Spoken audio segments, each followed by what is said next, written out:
Jadi ada trading system online yang dibuat oleh pelatih untuk working out di rumah. Ya. Itu selama berapa bulan dijalani? Ya sampai sekarang pun masih jalan. Sampai sekarang. Itu tujuannya buat apa? Tujuannya ya kan ini kemarin itu katanya kompetisi mau dilanjutin lagi. Ya. Jadi kalau kita libur tanpa kegiatan, nanti pas kumpul pemain-pemain nggak mungkin mulai dari nol lagi. Betul. Kalau sudah ada program dari pelatih sendiri-sendiri, setidaknya startnya udah bisa di mungkin 70.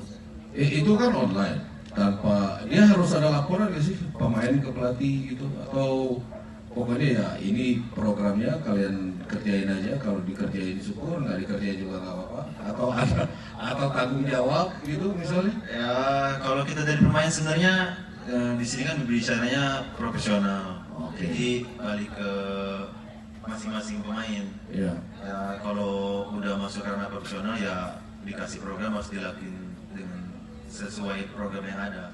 Itu dia.